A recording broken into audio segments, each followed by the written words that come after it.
Mateo, ang henyo. Credit to the author. M351-60. Ang mga pangalan po na nandito ay galing sa mga name generator. Kung meron man pagkakatulad sa mga pangalan ng tao o lugar at pangyayari, ito ay tunay na hindi sinasadya. Tung intensyon. Sinasabi mo bang naiintindihan mo ang tunay na intensyon? Napalitan ng determinasyon ang tingin ni Benjo habang hindi makapaniwalang nagtanong. Ano? Hindi ka naniniwala? Pwede mo namang subukan. Nakangiting sabi ni Mateo. Kumislap ang mga mata ni Benjo. Malinaw na malinaw sa kanya ang tunay na layunin. Masyado rin niyang naunawaan ang hirap ng pag-unawa sa tunay na intensyon. Kalahating araw lang at naunawaan na ni Mateo ang tunay na layunin. Isa itong napakalaking dagok para sa kanya. Hinabol niya si Mateo sa loob ng 7 araw at 7 gabi at sa huli ay ganito ang naging resulta. Dahil dito, hindi niya ito lubos na matanggap. Kaya naman, pinili niyang huwag itong paniwalaan. Humph! Kung ganoon ay susubukan ko. Sa tingin mo ba ay matatakot ako sa pag-iwas sa atake ko ng minsanan? Totoong intensyon. Hehe, ganoon ba kadaling intindihin ang totoong intensyon? Malamig na sabi ni Benjo nang may malamig na ngisi. Pagkatapos magsalita, isa na namang suntok ang sumugod. Sa halos unang sandali pa lang ng pagsuntok niya, parang papel na lumutang ang figure ni Mateo. Wala nang tinamaan pa. Nalungkot si Benjo. Kakaiba ang mga galaw ni Mateo. Parang alam niya ang iniisip nito. Yung suntok kanina lang, nahulaan ni Mateo ang balak niyang umatake at agad siyang tumugon. Ang bilis ni Benjo ay napakabilis. Ito ay isang bagay na nangyari sa oras na lumipad ang isang kislap mula sa isang piraso ng batong pingkian. Hindi mabilis ang bilis ni Mateo, ngunit kaya niya itong tumugon ng maaga. Hindi pa rin ako naniniwala. Nagngingit-ngit si Benjo, ang kanyang mga kamao ay humahampas sa katawan ni Mateo na parang isang malakas na unos. Pero ang katawan ni Mateo ay parang isang nalalaglag na dahon na nililipad ng hangin. Habang tumataas ang kamao ni Benjo, mas lalong tumitindi ang tama nito sa kanya. Parang ang mga suntok ni Benjo ay nagtulak sa hangin para malakas na itulak si Mateo palayo. Kaya kahit anong atake ang gawin ni Benjo, hindi niya matamaan si Mateo.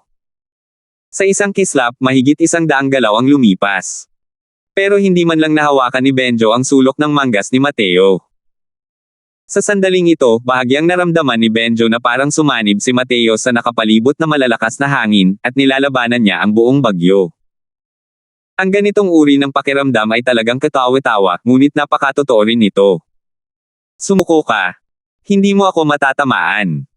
Kung ikaw ang nasa sukdulan ng lakas mo, baka may takot pa rin ako.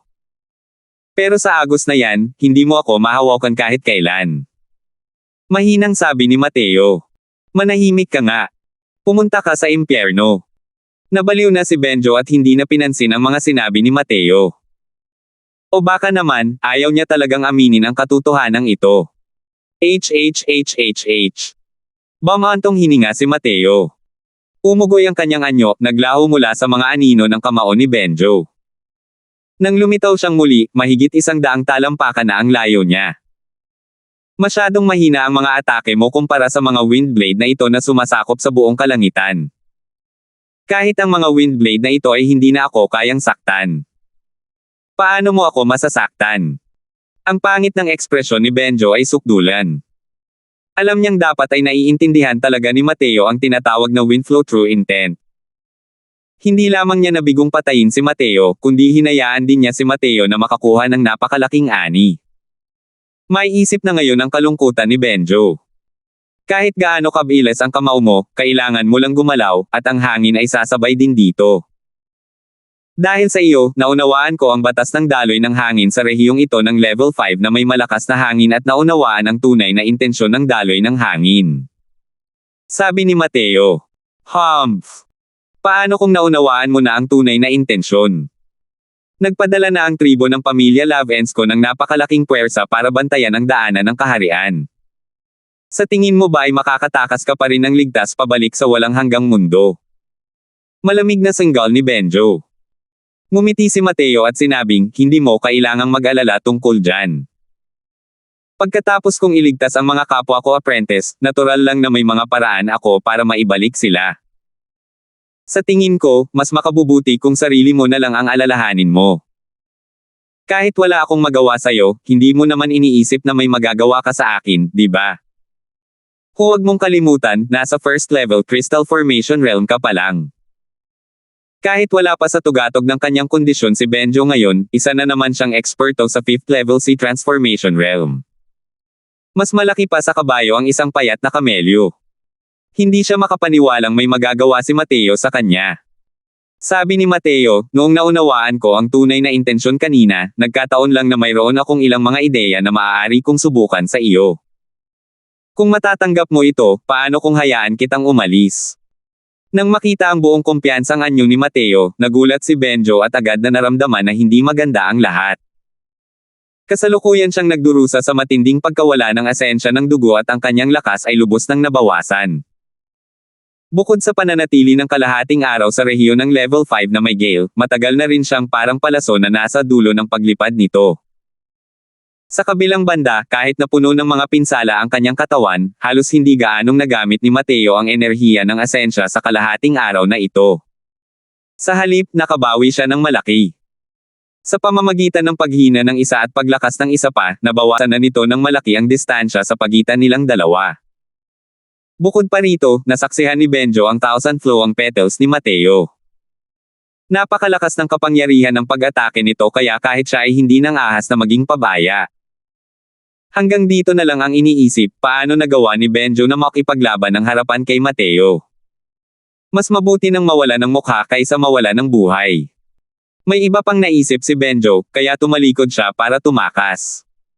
Matagal nang napansin ni Mateo ang mga kilos niya. Paano niya ito mabibigyan ng pagkakataong makatakas? Ang 7 araw at 7 gabing paghabol ay nagtulak kay Mateo sa isang sitwasyong walang pag-asa. Kung hindi dahil sa pagkakaroon ng inspirasyon sa 11 oras at pag-unawa sa tunay na layunin, kung ano ang magiging kalagayan niya ngayon ay magiging malabo pa rin. Bukod pa rito, sa 2 antas ng Eternal Splendor Palace, muntik nang kumitil ng buhay si Mateo dahil sa suntok ni Benjo. Bagong sama ng loob kasama ang lumang puot. Ngayon na ang oras para ayusin ang lahat. Sa paningin ni Benjo, inilabas ni Mateo ang kanyang aura, at ang kanyang buong pagkatao ay tila nag-iba at naging isang kumpol ng apoy. Pinagdikit ni Mateo ang 2 kamay. Isang malakas na bugzo ng hangin ang pumailan lang mula sa ilalim ng kanyang mga paa. Ang bungkos ng apoy na iyon ay sumiklab ng pataas sa kalangitan na may malakas na ungol. Dragon na nagbabagong anyo ng apoy hangin na mararahas na nagliliyab. Sige! Mahina ang sigaw ni Mateo at pinalabas ito gamit ang 2 palad. Isang napakalaking umuungal na dragon ang sumugod na labas, mabilis na sumugod patungo sa mabilis na tumatakbong si Benjo. Ang Violent Blaze Transforming Dragon ay ang ikatlong auxiliary skill ng Spirit Bristle 9 niyang Divine Art, ang Mortal Chapter. Noong siya ay nasa estado ng Novaria, minsang ginamit ni Henry ang teknik na ito sa pakikipaglaban. Walang kapantay ang kapangyarihan nito. At sa sandaling ito, ang higanting dragon na pinaputok ni Mateo ay mas malaki ng maraming beses kaysa sa kay Henry. Nang pinakawalan ng dragon apoy, agad nitong naabutan si Benjo sa isang kisap mata. Tumatakas si Benjo. Bigla siyang nakaramdam ng isang malakas na aura mula sa likuran na humahabol at hindi niya maiwasang mabigla. Dali-dali siyang lumingon upang harapin ang kalaban. Magulong at marahas na alon. Magkahiwalay kayo. Mabagsik na ibinuka ni Benjo ang isang kamao, at sumalpok sa dragang apoy. Dahil sa banggaang ito, lubhang nagbago ang mukha ni Benjo. Ang dragang apoy ay direktang pumulupot sa kanyang kamao at gumapang paitaas. Paano niya nagawang baguhin ang kanyang galaw sa puntong ito? Para lang makarinig ng isang kalabog. Bumangga ng mabagsik ang dragang apoy sa dibdib ni Benjo. Power! Dahil sa hindi kapani-pani walang lakas ng pagbangga, lumipad si Benjo palabas at samuka ng malaking subo ng dugo sa ere. Hindi pa nga lang natutumba si Benjo sa lupa nang tanggayan siya ng isang malakas na hangin. Arg! Ang malungkot na sigaw ni Benjo ay nagmula sa himpapawid. Hindi mabilang na malakas na hangin ang tumago sa kanyang enerhiyang pangproteksyon, na parang mga talim na tumama sa kanyang katawan. Pagkatapos ng 12 paghinga, wala nang narinig na kahit anong ingay mula kay Benjo. Nasa limitasyon na siya noong una at natanggap na rin niya ang kakilakilabot na atake ni Mateo. Hindi na niya kayang mapanatili ang sarili niyang enerhiya ng protection. Ang mga hanging ito na may bagyo ay walang pakikiramay at walang pakundangang inatake si Benjo. Paanong hindi mamamatay si Benjo? Habang pinapanood si Benjo na lumunin ng malalakas na bagyo, huminga rin ng malalim si Mateo. Ang mga paghihirap sa daan, tanging siya lamang ang nakakaalam. 352. Sa pagkamatay ni Benjo, agad na kumalma ang matinding nerbiyos ni Mateo. Pero para lang makita ang kanyang mga binti na parang jelly. Kahit ang pagtayo ng tuwid ay talagang nakakapagod. Ang ilang araw na pagtakbo ng lampas sa kanyang limitasyon ay labis na nagpapagod sa katawan at isipan ni Mateo. Sa sandaling ito, hindi na niya kayang tumagal pa. Biglang lumitaw ang figure ni Froilan. Nagulat siya nang makita ang kalagayan ni Mateo at dali-daling inalalayan ito. Dahil naitanim na ang selyo ng alipin, lahat ng salita at kilos ni Froilan ay nakasentro kay Mateo at wala siyang sariling personalidad. Nang makita ang mukhang gasgas na gasgas ni Mateo, nakaramdam si Froilan ng pag-aalala mula sa kaibuturan ng kanyang puso. Ayos lang po ba kayo, guro? Umiling si Mateo at mahinang sinabi, ilabas mo ako. Tumanggaw si Froilan at isinakay si Mateo patungo sa Level 4 Gale Region. Pagkalipas ng 2 araw, sa isang lugar sa Level 4 Gale Region, isang bagyo ng enerhiya ng asensya ang tumaas sa kalangitan, na naghihiwalay sa malamig at mapang-akit na hangin. Pagkalipas ng halos 1 oras, ang bagyo ng enerhiya ng asensya ay naglaho, at inilantad ang isang binata na nakaputi ang damit, kumikinang ang mga mata at may kahangahangang aura. Ang binatang nakaputi ang damit na ito ay si Mateo mismo. Bagamat napakahirap para sa kanya ng ilang araw na paghabol, isa rin itong mahalagang pakinabang. Ang paglalakbay para sa paghabol at pag-iwas sa loob nitong 7 araw at gabi ay hindi lamang nagbigay daan sa kanya upang maunawaan ang wind flow true intent, kundi hinayaan pa nitong maabot ng kanyang kaharian ang peak first level crystal formation realm nang hindi napapansin. Kaya naman, matapos gumaling mula sa kanyang mga pinsala, pinili ni Mateo na direktang makawala.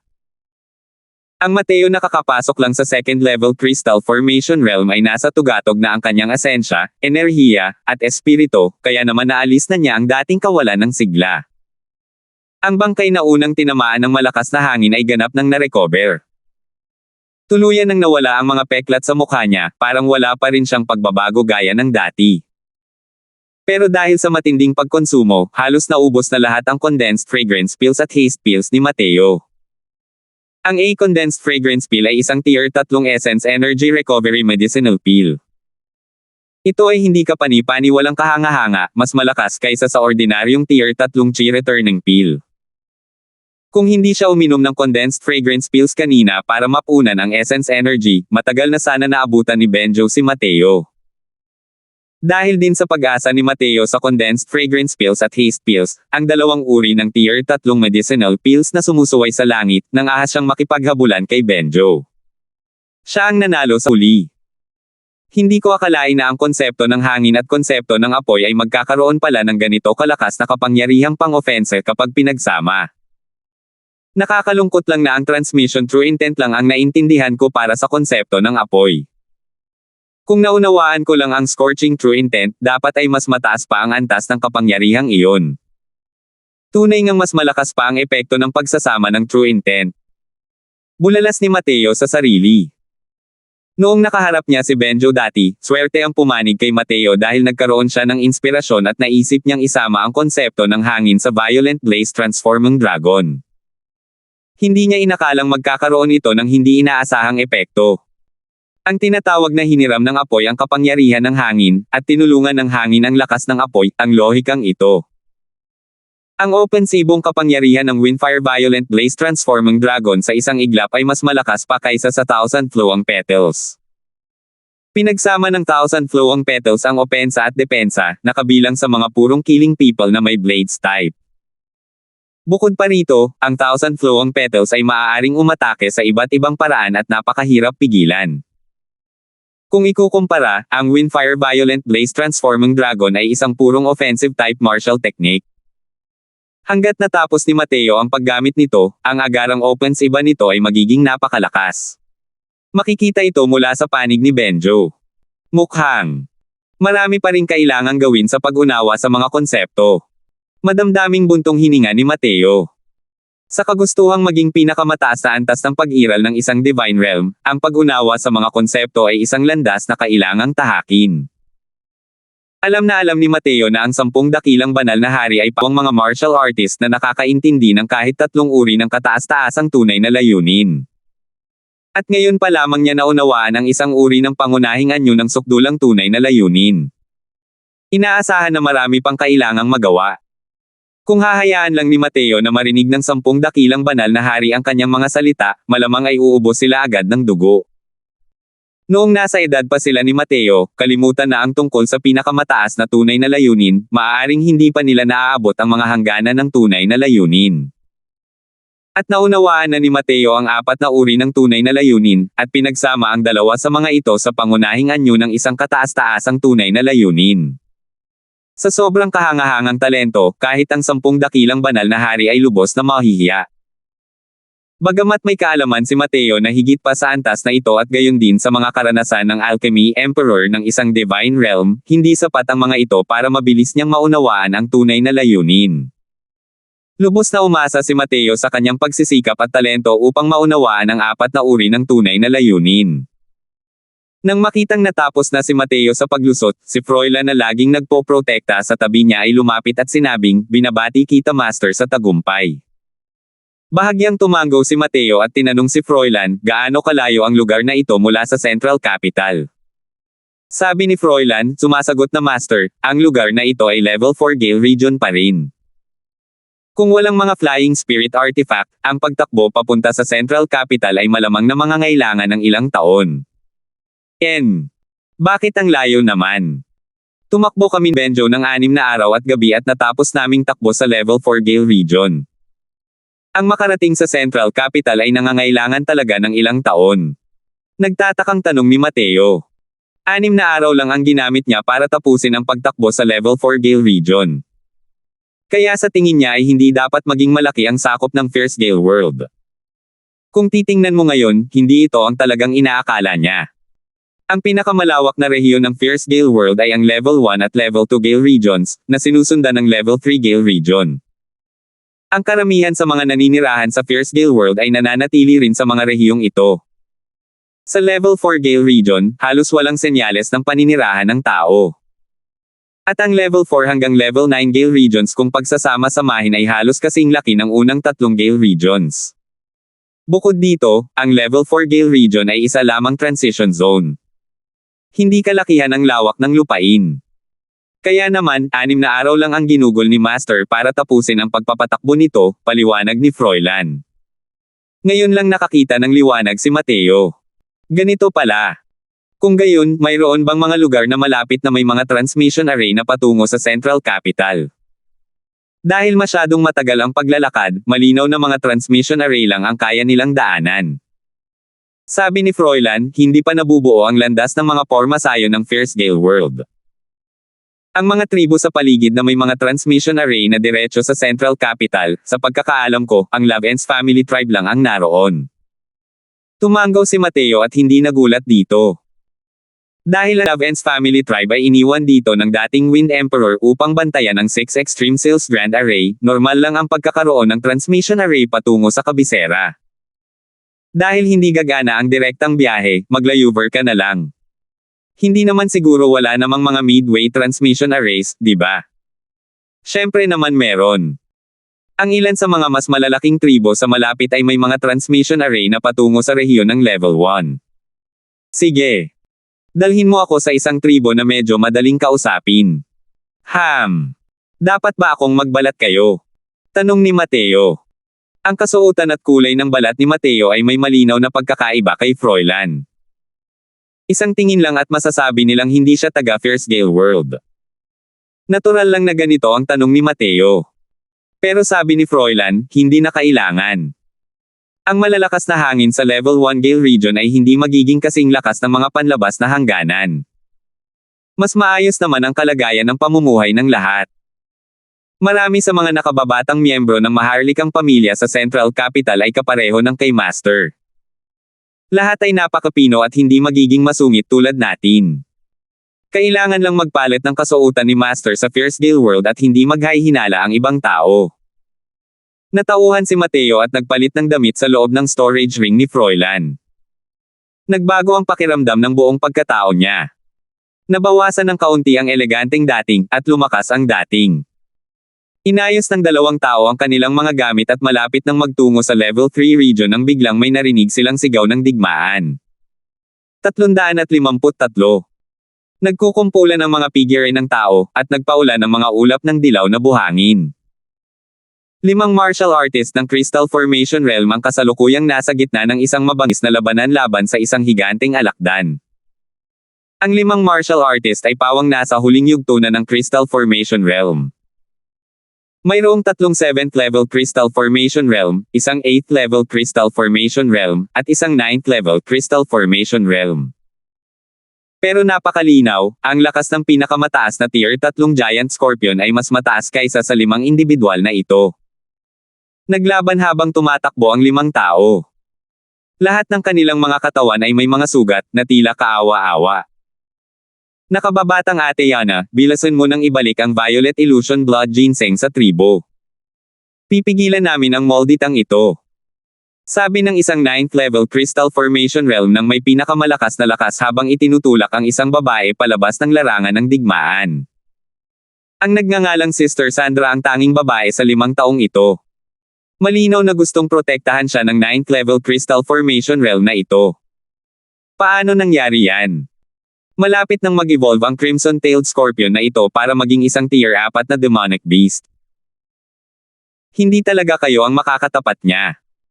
Halos maiyak na sabi ni Sister Sandra. Nagngingit-ngit ang mga ngipin ng martial artist ng 9th level Crystal Formation Realm at sinabing, bilasan mo. Kung mamamatay tayong lahat dito, paano na lang si Young Patriarch? Nang marinig ni Sister Sandra ang mga salitang ito, baka sa mukha niya ang pagtatalo habang nakatayo siya roon at hindi alam ang gagawin. Ang batang patriarka ang nangungunang henyo sa tribo.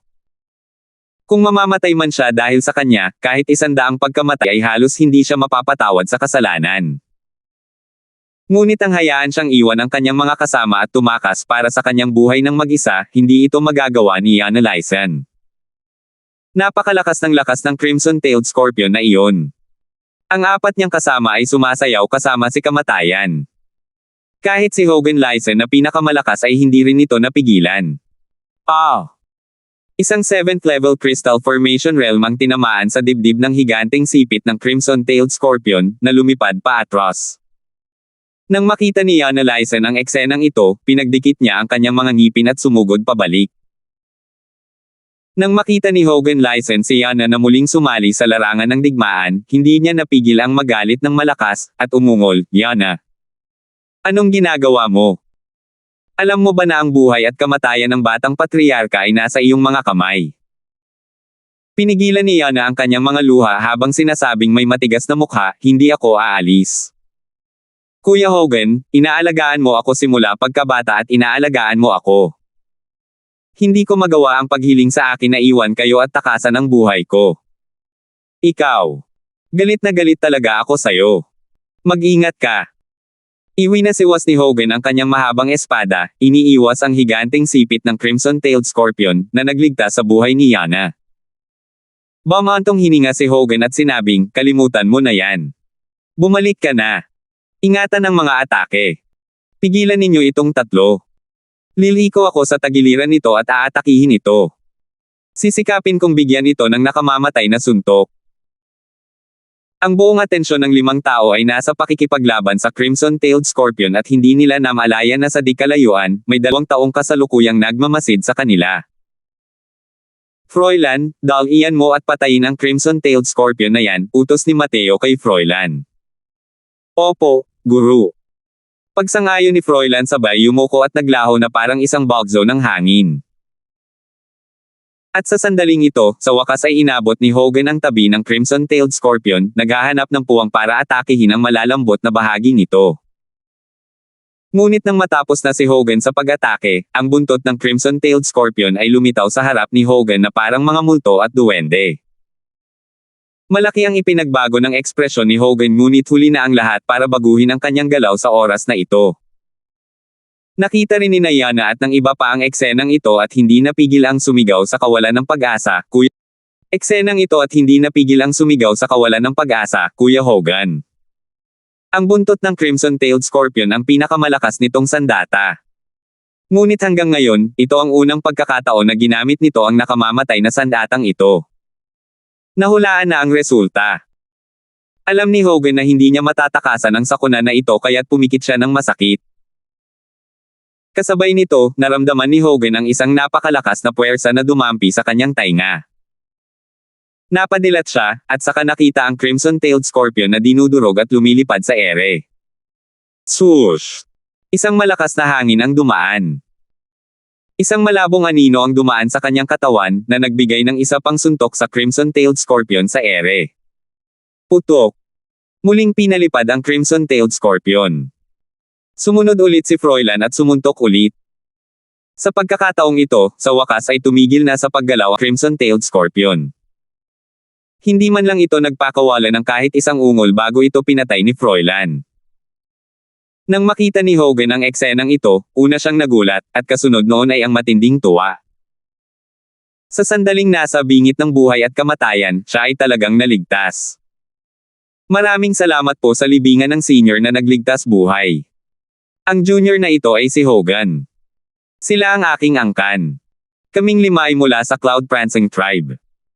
Iniisip ko kung saang tribo nagmula ang senior. Tiyak na bibisitahin namin ito at pasasalamatan ang pabor na ito. Pinayuko ni Hogan si Yana at ang iba pa kay Froilan. Parang eksperto si Froilan nang ikinumpas niya ang kanyang kamay at sinabing, hindi ninyo kailangang magpasalamat sa akin.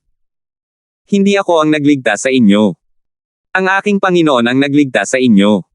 Lihim na nagulat si Hogan. Ngunit sa kanyang pagsasalita, dali-dali niyang sinabi, iniisip ko kung sino ang amo ng senior. Para magamit ang isang eksperto sa Sea Transformation Realm bilang isang tagapaglingkod, tiyak na mayroon siyang makapangyarihang pinagmulan. Malamig na sabi ni Froilan, sumunod ka sa akin. Natural lamang na hindi nang ahas na sumalungat sina Hogan at ang iba pa at nakisabay lamang kay Froilan. Hindi nagtagal, isang binata na nasa edad 15 hanggang 16 ang lumitaw sa kanilang paningin. Maliwanag na si Hogan ay isang taong nakaranas na ng mundo. Nang makita si Mateo, dali-dali siyang yumuko, ang hamak na ito, Hogan at mga kamag-anak, ay nagpapasalamat sa Batang Panginoon para sa inyong nakapagliligtas na biyaya. Tumanggaw si Mateo at walang pakialam na sinabi, kaunting tulong lang. Saang tribo kayo nanggaling? Tumugon po, Young Master, galing po kami sa Cloud Prancing Tribe, magalang na sabi ni Hogan. Nang kaharipin si Mateo, hindi alam ni Hogan kung bakit, ngunit nakaramdam siya ng matinding pressure. Noong una, gumalang siya dahil sa pasasalamat. Ngunit ngayon, pagkamangha ang nagmumula sa kaibuturan ng kanyang puso. Napaka-absurd ng pakiramdam na ito. Bakit makakaramdam ng pressure ang isang 9th level Crystal Formation Realm sa harap ng isang 2nd level Crystal Formation Realm? Hindi simple ang binata na ito.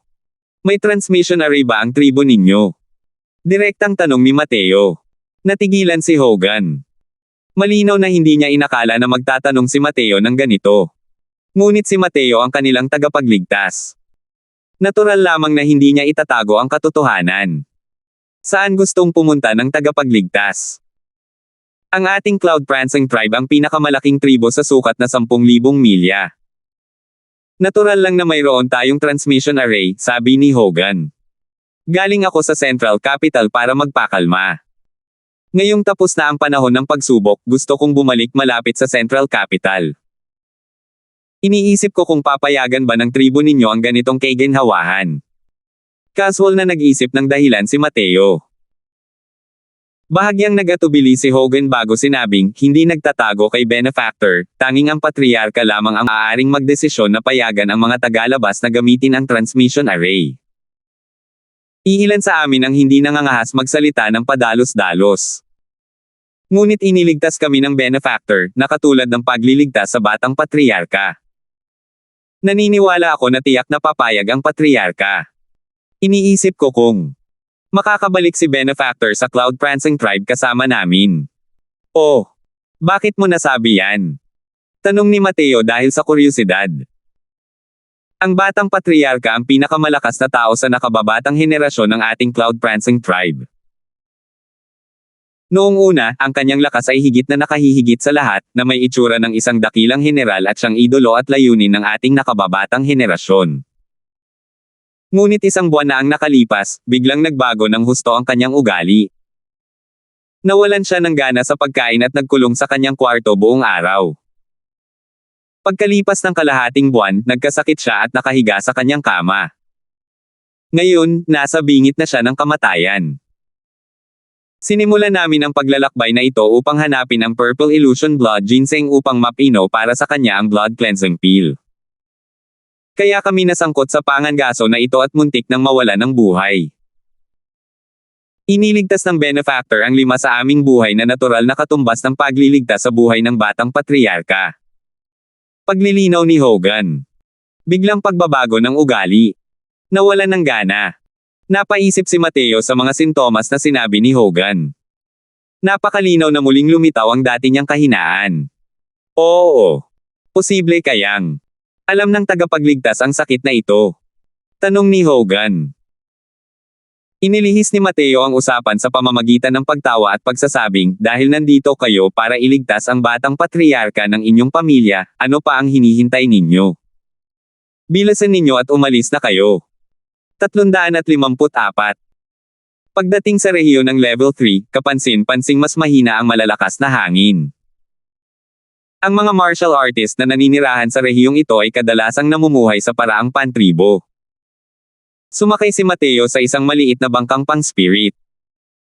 Pagkatapos ng 2 araw na paglipad, sa wakas ay nakarating na siya sa Cloud Prancing Tribe. Habang naglalakbay, naghanap-hanap si Mateo at nalaman niyang napakalayo ng Cloud Prancing Tribe sa Lavens Family Tribe at hindi ito makakarating dito. Dahil dito, naging panatag ang loob niya. Young Master Lawson, nandyan po sa unahan ang ating Cloud Prancing Tribe, itinuro ni Hogan ng kaunti sa malayo at sinabi. Alam ng lahat ng tribo ng pamilya Lavens ang pagkakakilanlan ni Mateo. Malinaw na hindi gagamitin ni Mateo ang tunay niyang pangalan at hindi rin siya maglalakad-lakad. Kaya naman, binigyan niya si Hogan ng peking pangalan. Siyempre, hindi rin ito maituturing na peke, dahil ang Theo, ang pangalang ito, ay itinuturing ding tunay na pangalan ni Mateo. Natural lang na nakita rin ni Mateo ang Cloud Prancing Tribe dahil mas malaki ang tribong ito kaysa sa Lavens Family Tribe na parang isang maliit na bayan sa Endless World. Nang makapasok sila sa tribo, isang medyo sinaunang aura ang bumalot sa kanyang mukha. Kinailangan namin ni Mateo na ang kalagayan ng pamumuhay sa Fiercegale World ay talagang napakahirap. Dinala ni Hogan at ng iba pa si Mateo diretso sa bakuran ng patriarka. Ngunit ang eksena sa harap nila ay nagpabaliw sa kanila. Isang masamang pakiramdam ang bumalot sa kanilang mga puso. Habang nakatingin sa paligid, nakasabit ang puting seda sa lahat ng dako sa labas ng bakuran. Ito talaga ang paraan ng pagdaraos ng libing. Hindi na mapigil ang tumulo ang mga luha ni Yana. Sniff, sniff, ang batang patriarka. Tumahimik ka. Ang batang patriarka ay papasok sa Soul Sea Realm sa hinaharap at magmamana ng posisyon ng patriarka. Paano siya mamamatay? Nakakuyom na sabi ni Hogan. Sa totoo lang, alam na rin niya. Dahil may prosesyon ng libing sa oras na ito, halos sigurado na siyang may nangyari sa batang patriarka. Ayaw lang niya itong aminin ng pasalita. Sa sandaling iyon, 7 hanggang 8 tao ang biglang lumabas ng mansyon. Lahat sila ay nakasuot ng damit pang pagluluksa. Nagdilim ang mukha ng isang matandang lalaki sa harapan nang makita niya si Hogan at ang kanyang mga kasama. Sinabi niya sa grupo ng mga tao sa likuran niya, "Halika kayo, mga kasama. Pabagsakin ninyo ang 5 rebeldeng ito para sa akin." Oo. Agad na umamin ang 7 hanggang 8 tao sa likuran niya at malapit nang lumapit para arestuhin si Hogan at ang iba pa. Nagbago ang ekspresyon ni Hogan, at galit na galit niyang sinabi, "Elder Shelton, kaming 5 ay tapat at matatag sa tribo. Kailan pa kami naging mga rebelde? Malamig na ngumiti si Shelton at sinabing, tapat at matatag. Harumph. Sa tingin ko ay may lihim kang motibo. May sakit na taning ang batang patriarka, at hiniling namin sa inyong lahat na maghanap ng mga halamang gamot ng hiwalay. Sa huli, ang tatlong iba pang grupo ay bumalik sa tamang oras. Kayong lima lang ang natagal bago bumalik, dahilan para umalis ang batang patriarka sa mundong ito. Hogan, nangangahas ka pa rin bang sabihin na hindi kayo mga rebelde? Ano? Talagang batang patriarka yan. Hinding-hindi, imposible. Bulong ni Hogan ng malalim.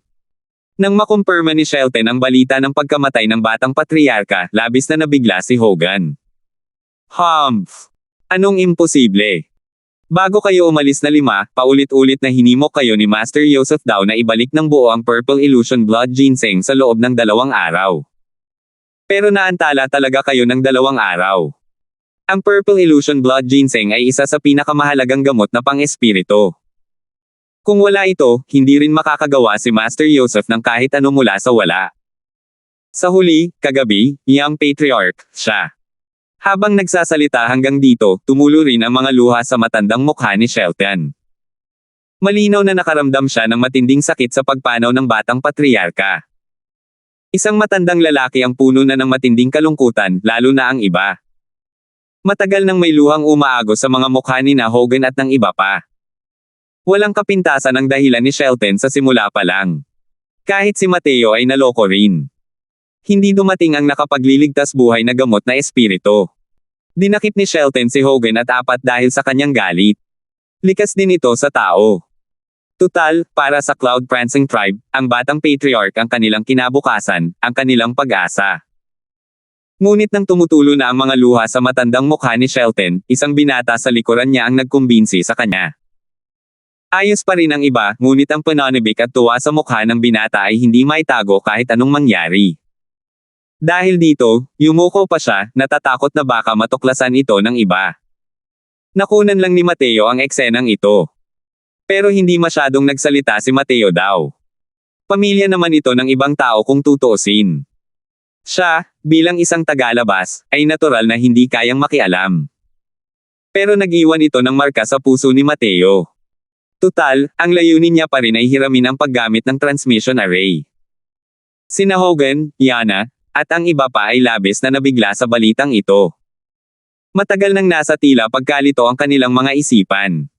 Kasalanan namin, kasalanan talaga namin. Kasalanan naming lahat na hindi namin naibalik ang Purple Illusion Blood Ginseng sa nakaraan. Maliban na lang. Elder Shelton, maaari mo ba kaming makita ang batang patriarka sa huling pagkakataon? Balis ang sabi ni Hogan. Pero malamig na sumangot si Shelton at sinabing, humph. Ang batang patriarka ang kinabukasan ng ating tribong Cloud Prancing. Nakagawa ka ng isang kasuklam-suklam na krimen laban sa kanya at mayroon ka pa ring mukha para makita siya. Hindi ba kayo takot na lapastanganan siya at hayaan siyang hindi makamit ang kapayapaan sa kamatayan? Tumama sa puso ang mga salita ni Shelton. Sa sinabi niyang iyon, paano kaya nagagawa ni Hogan na makipagkita sa batang patriarka sa huling pagkakataon? Nang makitang nagkabisa na ang kanyang mga salita, muling sinabi ni Shelton sa mga taong nasa likuran niya, bakit pa kayo nakatayo dyan? Patayin mo sila agad. Sandali lang. Sino ang 2 taong ito? Sa totoo lang, matagal nang nakita ni Shelton sina Mateo at Froilan. Itinutok lang niya ang sibat kay Mateo sa oras na ito. Hindi niya pinansin si Mateo. Si Hogan lang pala ang nagdala pabalik ng 3rd level si Transformation Realm.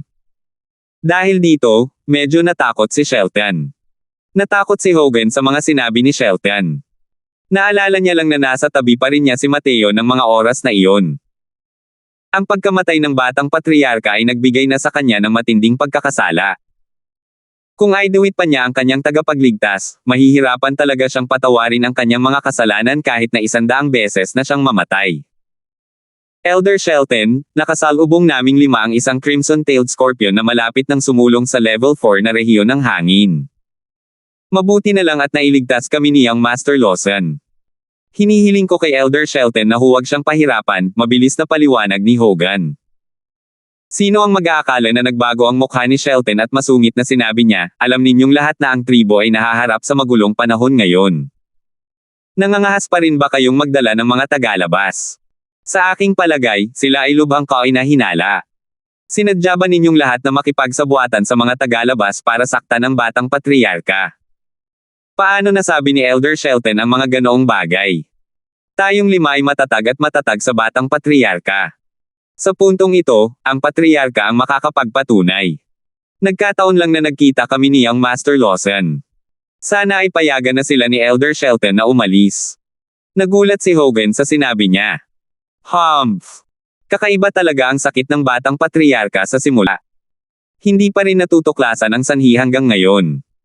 Kakakamatay lang ng batang patriarka kagabi, at nagdala kayo ng mga tagalabas sa tribo. Nakakapanghinala talaga. Sa tingin ko, mas mabuti pa ring manatili silang dalawa rito. Kung sa huli ay mabubunyag ng mga investigasyon na wala talaga silang kinalaman sa pagkamatay ng batang patriarka, natural lang nahahayaan na natin silang umalis. Sabi ni Shelton. Kumunat ang kilay ni Mateo. Wala siyang nakitang problema, pero hindi niya inisip na may darating pa ring problema. Agad niyang sinabi ng malamig, ang pananatili sa amin dito ay nakadepende rin kung mayroon ka o wala ng ganitong kakayahan. Malamig na ngumiti si Shelton at sinabing, hey, isiniwalat mo na ba ang tunay mong kulay? Kung wala kang anumang lihim na motibo, bakit ka matatakot na imbestigahan namin? Kung titingnan mo ang iyong hitsura, balak mo bang labanan ng matigas ang ulo hanggang sa huli? Hindi ba't isa lamang itong third level sea transformation realm? Paanong hindi man lang magawang maglabas ng ilang sea transformation realms ang ating Cloud Prancing tribe? Magsasalita na sana si Mateo nang biglang nawala ng kontrol si Hogan at humarang sa harap ni Mateo. 355. Elder Shelton, si Young Master Lawson ang tagapagligtas ko ni Hogan. Hindi ako maaaring magpahintulot na dalhin mo siya palayo. Matatag na sabi ni Hogan. Nang lumabas ang mga salitang ito mula kay Hogan, dahan-daang inilipat ni Yana at ng iba pa ang kanilang mga paa upang humarang sa harap ni Mateo. Nang makita ito, medyo nagulat si Mateo. Sa simula, ang pagliligtas niya kay Hogan at sa iba pa ay para lamang sa kaginhawahan. Pumayag si Hogan na dalhin siya rito para gamitin ang transmission array. Itinuring din itong isang patas na kasunduan para sa magkabilang panig. Walang koneksyon sina Mateo at ang Cloud Prancing tribe. Natural lang na ayaw niyang makialam sa kanilang mga gawain sa bahay. Bukod pa rito, nagmamadali siya, kaya ayaw niyang pakialaman ang mga bagay na ito. Noong una ay plano niyang turuan ng leksyon ang Shelton na ito bago umalis sa Cloud Prancing tribe. Ngunit hindi niya inakalang ganito pala katapat ang Hogan na ito. Dahil ganoon nga, walang masama kung makikialam siya sa negosyong ito. Nang makita ang mga kilos ni Hogan, hindi nagalit si Shelton, bagkus ay natuwa. Ngunit ang kanyang mukha ay puno ng galit nang sabihin niya, Hogan, tinitigasan mo ba ang iyong puso para magrebelde? Bakit sinabi iyon ni Elder Shelton? Ako, si Hogan, ay miyembro ng Cloud Prancing tribe habang buhay, at isang multo ng Cloud Prancing tribe habang kamatayan. Ang hayaan na lang akong manood ng walang magawa habang ang aking tagapagligtas ay ibinurol, hindi ko magagawa iyon. Sabi ni Hogan ng walang pagiging alipin o kawalang galang. Sige. Kung ganoon nga, huwag ninyo akong sisihin. Makinig kayong lahat. Nakipagsabuatan si Hogan sa mga tagalabas at naging sanhi ng pagkamatay ng batang patriarka. Sa ngalan ng mga matatanda, iniuutos ko sa inyong lahat na patayin silang 5. Matapang na sabi ni Shelton. Nagbago ang ekspresyon ni Hogan. Ginalaw niya ang kanyang mga labi sa pagnanais na magpaliwanag ngunit sa huli ay hindi nagsalita. Sa halip, lumingon siya at sinabi kay Mateo nang may mapait na ngiti, pasensya na po, Young Master Lawson. Hindi ko inakalang idadamay ko kayong dalawa sa hindi makatarungang pagkakasala. Hindi sapat ang pagkamatay naming 5. Lord J.P. Lawson, pakibilasan po at ilayo ninyo rito si Young Master Lawson. Ngumiti si Mateo at sinabing, mga hanggal kayo. Sinasamantala ng ibang tao ang katapatan ninyo para pauksain ang mga hindi sumasang-ayon at hanggal pa rin kayong inihahatid ang inyong mga sarili sa pintuan para hayaan silang patayin kayo. Natigilan si Hogan at nagtanong ng may pag-aalinlangan, ano ang ibig sabihin ng mga sinabi ni Young Master Lawson.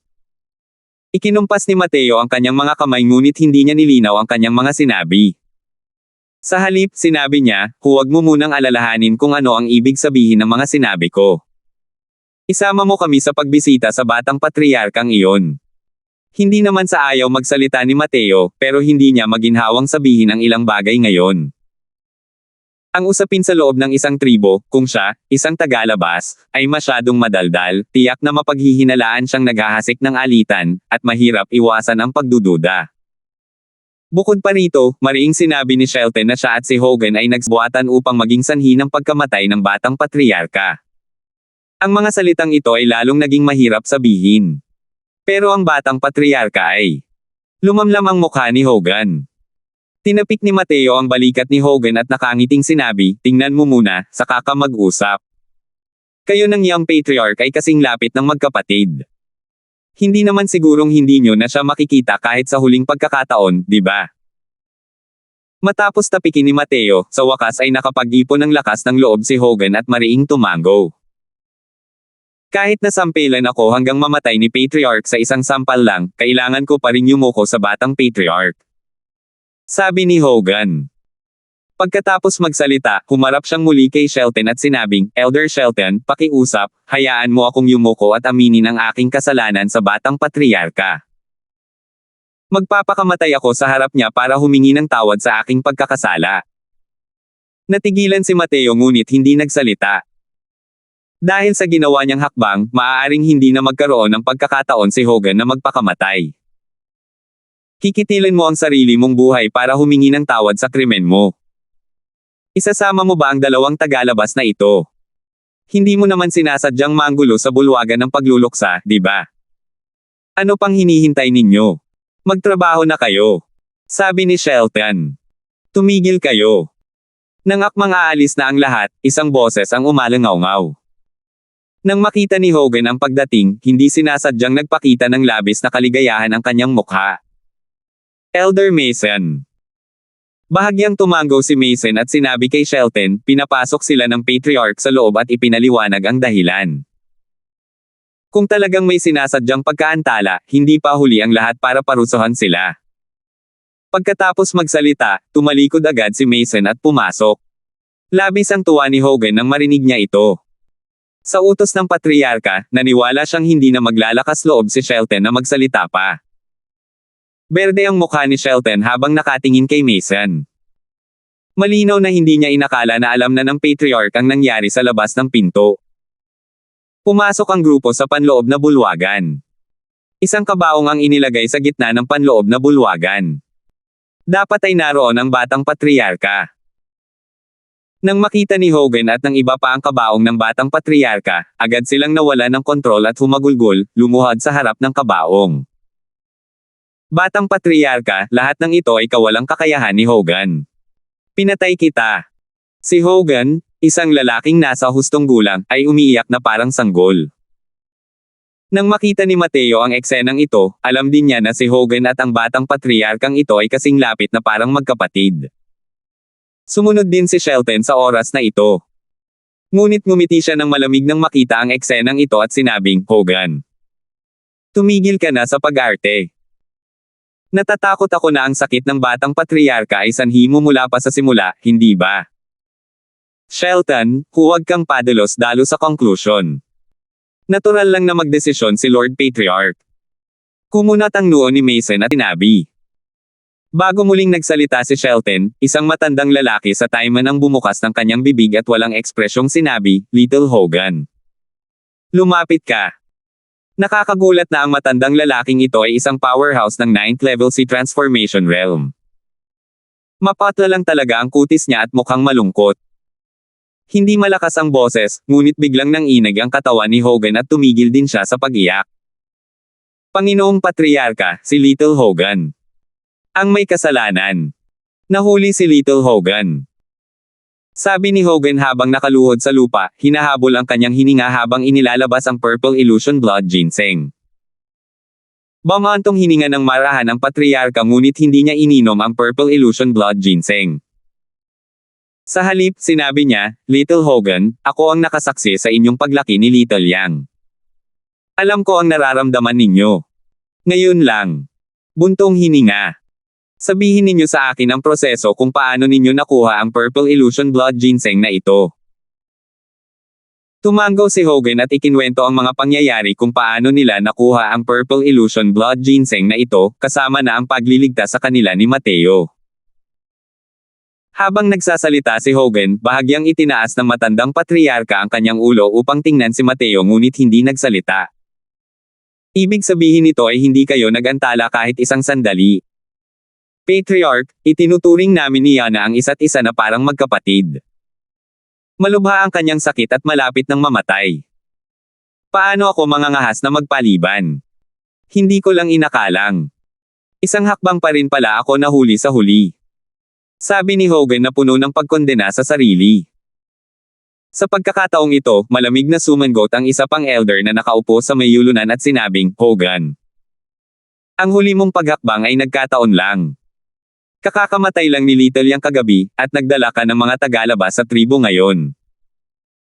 Kumunat ang kilay ni Hogan nang marinig iyon at magsasalita na sana. Ngunit narinig niyang bumahantong hininga ang patriarka at sinabing, Little Hogan, pagkatapos pumanaw ni Little yang kahapon, ang samahan ng mga nakatatanda ay gumawa ng desisyon. Hindi sinabi ng patriarka ang mga salita sa likuran. Ngunit alam ng lahat ng naroon ang kanyang sasabihin.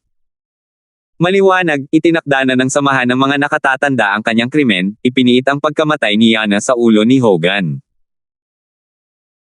Huminga ng malalim si Hogan, tumayo, at dahan-daang naglakad sa harap ng kabaong ni Yana, at dahan-daang sinabi, Yana, magkasama tayong nagsanay ng espada mula pagkabata, magkasamang ninakaw ang mga gamot ni Lord Patriarch, at magkasamang naglaban. Hindi ko inakalang aalis ka muna ngayon. Kasalanan ng lahat ng ito, kapatid. Hindi ko na ibalik ang Purple Illusion Blood Ginseng sa nakaraan. Pero, hindi talaga kita pinagtaksilan. Saksi ang langit at araw. Yana, sasamahan kita. Pagkatapos magsalita, pinaikot ni Hogan ang essence energy at itinama ang isang palad sa tuktok ng kanyang bungo. Nang mapanood ni Sharon at Tyren ang eksenang ito, ang sulok ng kanilang mga labi ay nagpakita ng isang masayang ngisi. Ngunit nang malapit nang mahawakan ni Hogan ang kanyang korona, isang figure ang lumitaw sa tabi niya na parang multo. Sampal. Tinamaan ang kamay ni Hogan. Young Master Lawson. Bakit mo ako pinigilan? Gulat na bulalas ni Hogan. Bahagyang ngumiti si Mateo. Hindi mo siya maaaring samahan kahit mamatay ka pa. 356. Hindi lang si Hogan ang nagulat. Sa mga taong naroon, karamihan ay hindi malinaw na nakita kung paano kumilos si Mateo. Malinaw na napakalayo pa rin ni Mateo kay Hogan. Ngunit sa isang kisap mata, narating na niya ang tabi ni Hogan. Mas mabilis pa pala ang mga galaw niya kaysa sa pagtama ni Hogan sa sarili niya. Ngayon lang alam ni Hogan na minamaliit niya ang Young Master Lawson nitong mga nakaraang araw. Kung gusto lang siyang patayin ni Mateo ngayon, patay na siya ngayon. Pero medyo nalito si Hogan sa mga sinabi ni Mateo. Young Master Lawson, ano ang ibig sabihin ng mga sinabi mo? Nagtatakang tanong ni Hogan. Medyo nakakalito ang mga sinabi ni Mateo. Wala itong tugma o dahilan, kaya napakahirap intindihin ng mga tao. Ngumiti si Mateo at sinabing, patay ka na, pero buhay pa siya. Paano mo siya sasamahan? Sa oras na iyon, hindi mo lang kailangang pasanin ang kahihiyan habang buhay, pinaparamdam mo pa sa iyong matalik na kapatid na may kasalanan habang buhay. Bakit kailangan pa? Nang marinig ni Hogan ang mga sinabi ni Mateo, una siyang natuwa ngunit agad na ngumiti ng mapait at sinabing, maraming salamat sa pag-aliw ni Young Master Lawson. Patay na nga talaga si Yana. Napakaraming tao rito. Hindi naman siguro sila nagkamali ng husga, di ba? Magsasalita na sana si Mateo nang may isang matandang lalaki na sumanghal ng malamig at nagsabing, saan nanggaling ang batang ito? Wala nang buhay si Yana at wala ni Katie Ting na bahid ng buhay.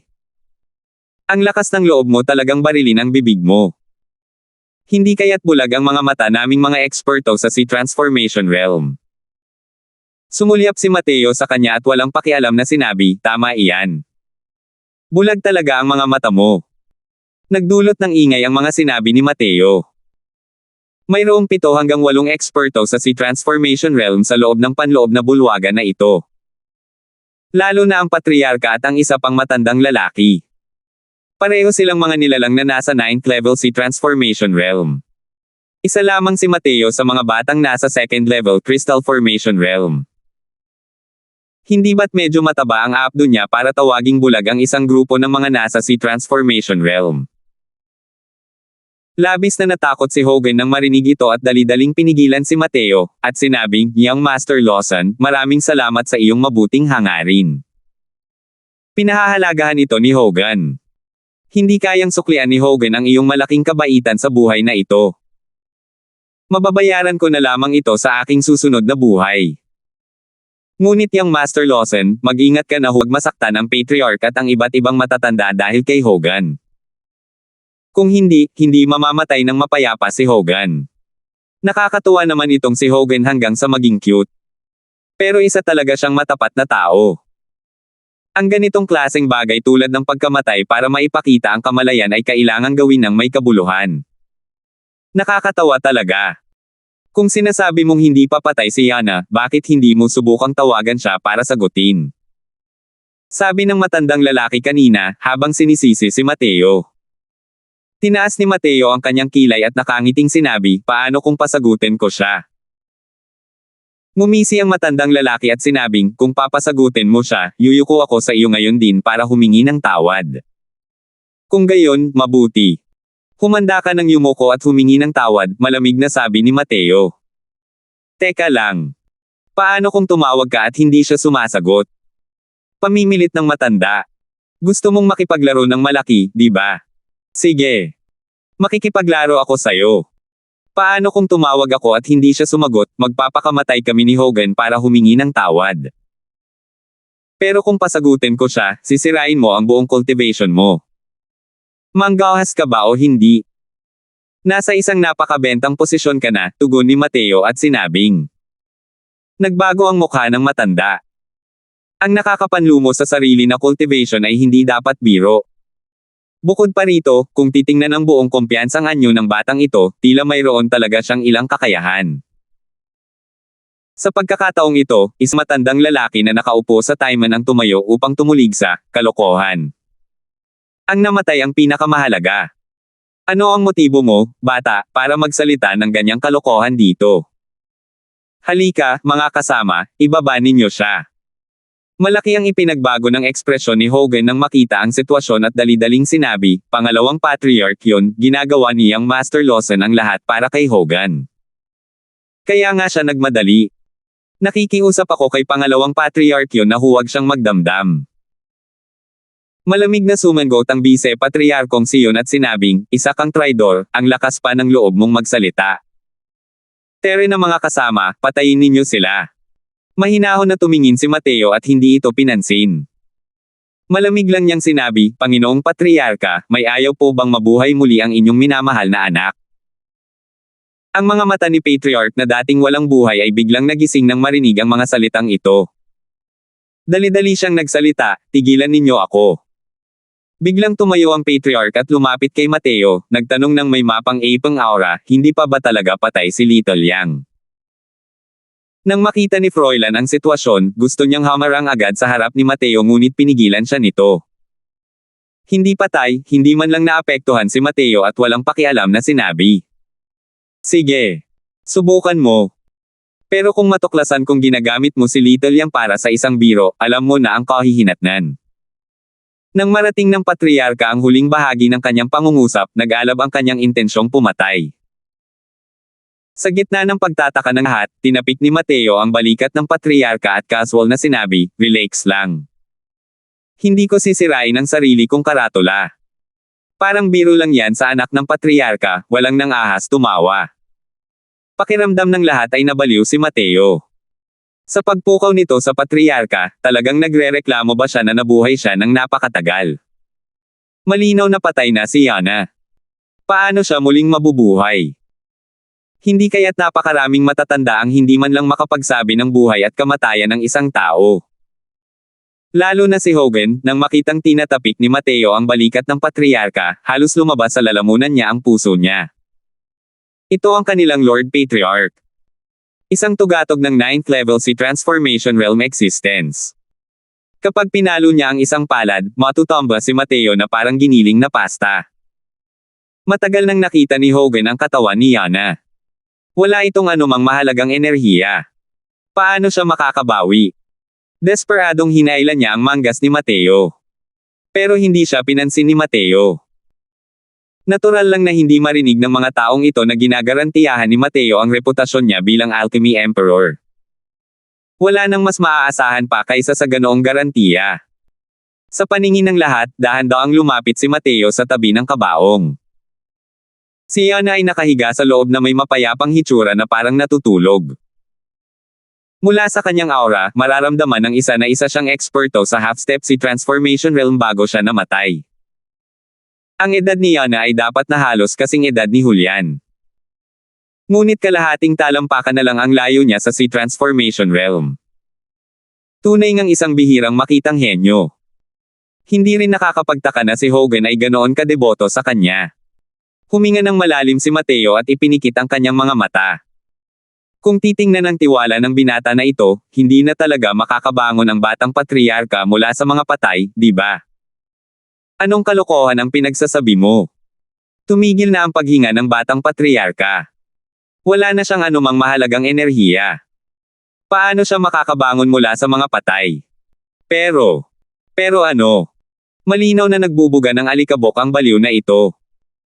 Hindi ko rin alam kung saan nanggaling ang mabangis na batang ito, para ipagmalaki ng walang kahihiyan at lapastangan ang mga labi ng batang patriarka. Dahil sa sinabi ni Mateo, ang mga miyembro ng Cloud Prancing Tribe ay napangisi ng nakataas ang mga ilong. Tiningnan niya na ang mga manggas ni Hogan at marahang sinabi, "Young Master Lawson, siya." Bumantong hininga si Hogan at sinabing, "Hay nako, hindi ko rin alam ang gagawin ko. Maghintay kayo at tingnan natin siguro." Sa pagkakataong ito, dumilat ang mga mata ni Mateo. Isang kamay ang marahang hamhampas sa kabaong. Ang bangkay ni Yana ay nakatayong tuwid na parang isang pamalo. Napaangat si Mateo sa ere, mabilis na itinuro ng dalawang kamay ang iba't ibang akupoint ni Yana. Sa bawat suntok, ang maputlang dilaw na enerhiya ng asensya ay ipapadala sa akupoint ni Yana, na magmumukhang lubhang nakasisilaw. Maliban na lang, walang reaksyon ang katawan ni Yana. Hindi rin maramdaman ng lahat ang kanyang mahalagang enerhiya. Pagkatapos ng 100 paghinga, umikot si Mateo sa ere at dumating sa likuran ni Yana, habang marahas na pinalo ang isang palad. Para lang makarinig ng isang tilamsik. Isang subo ng itim na dugo ang tumalsik mula sa bibig ni Yana. Pagkatapos, naninigas siyang bumagsak muli sa kanyang kabaong. Pigil ang hininga ng lahat. 357. Kumusta? Kumusta? Nagising na ba ang batang patriarka? Hindi. Hindi ko pa rin nararamdaman ang life force niya. Tingnan mo ang batang ito na nagpapanggap, hindi naman niya tayo ginugulo, di ba? Hay nako. Mabuting tao ang batang patriarka, at makapangyarihan din ang kanyang cultivation. Siya ang hindi maikakailang pagpipilian para sa susunod na patriarka. Kahit alam kong imposible, umaasa pa rin ako na mabubuhay siyang muli ng batang ito. Mukhang. Oo nga. Tunay ngang naiinggit ang langit sa mga may talento. Ang isang paboritong anak ng langit tulad ng batang patriarka ay namatay ng bata pa. Masiglang nag-uusap ang mga miyembro ng angkan. Ngunit mas gugustuhin ng karamihan na isipin na mali ang kanilang mga iniisip at umasa na talagang mabubuhay muli ni Mateo si Yana. Makikita sa kanilang mga sigaw ng komento na napakaganda talaga ng relasyon ni Yana sa mga tao sa Cloud Prancing Tribe. Sa nakikita lang ng katawan ni Yana ang mahalagang enerhiya, niloloko pa rin pala ni Mateo ang lahat. Ang matandang lalaking nakikipagtalo kay Mateo dati ay si Master Joseph. Palihim din siyang pinagpawisan kanina. Tutal, masyadong tunay ang pag-arte ni Mateo. Kahit ang isang master na tulad nito ay natakot. Ngayon, dahil nakita niyang isa itong maling alarma, lalong kinamuhian ni Master Joseph si Mateo.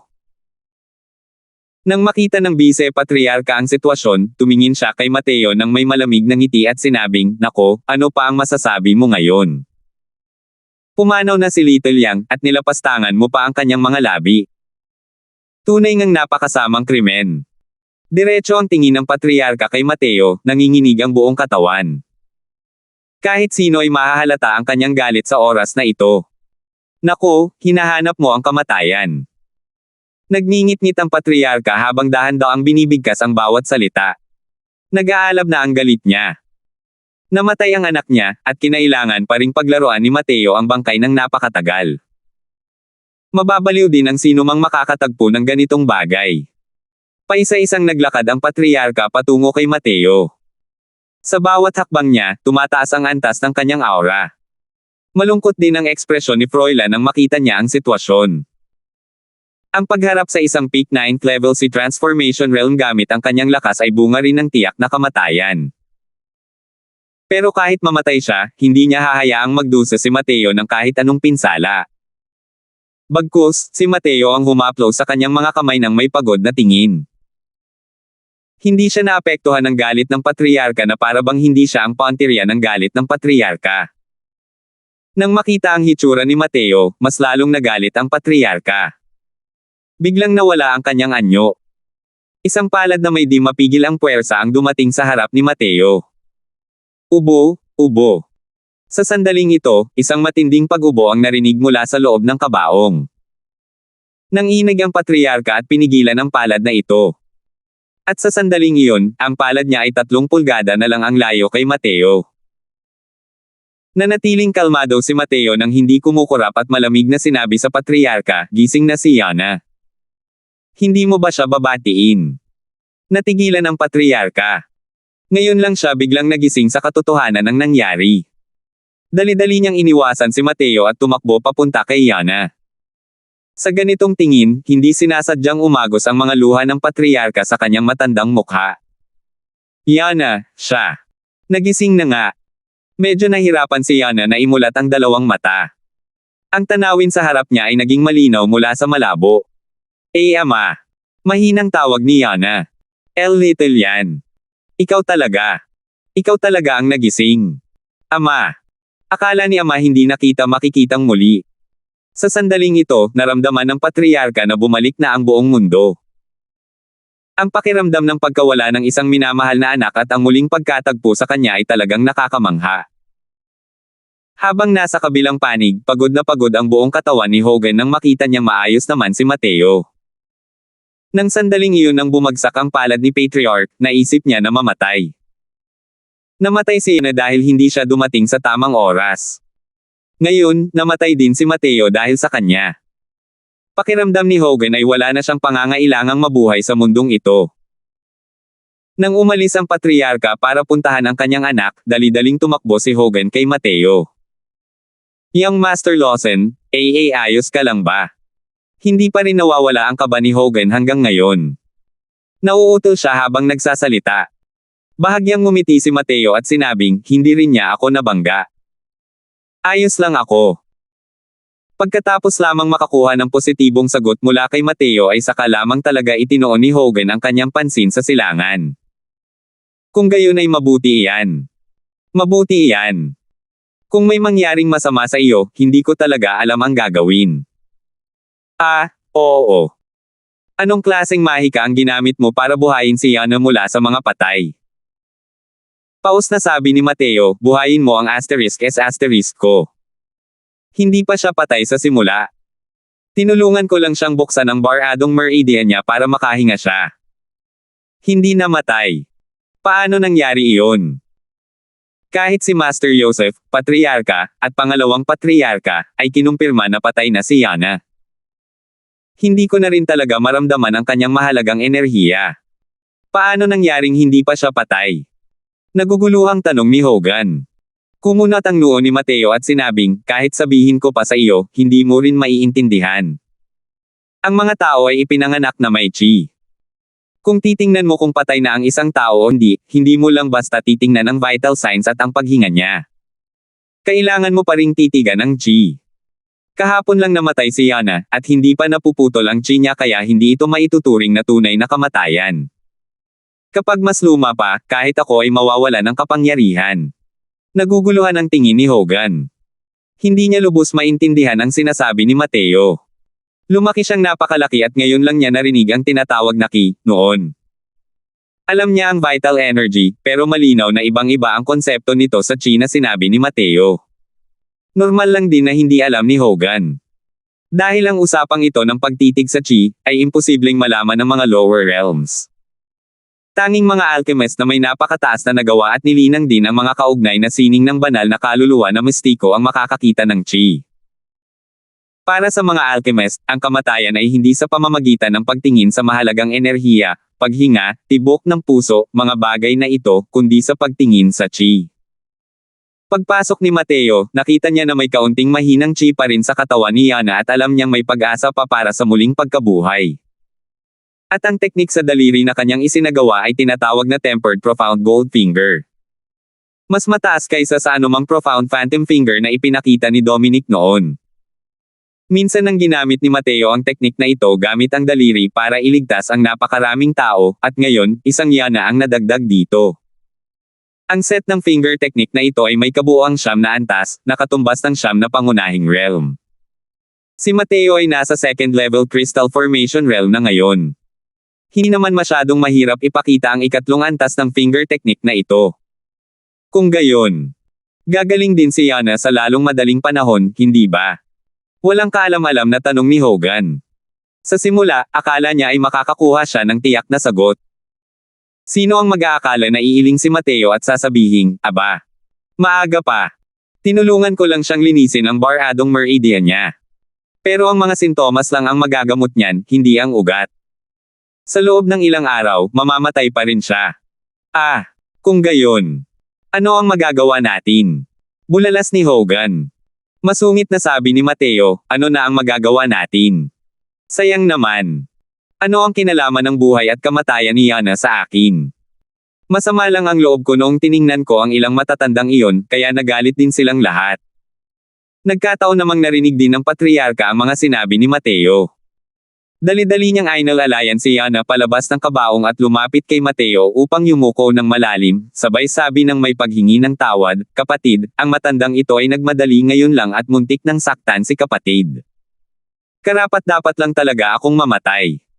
Humihingi ng tawad ang matandang ito kay kapatid para sa pagkakasalang ito.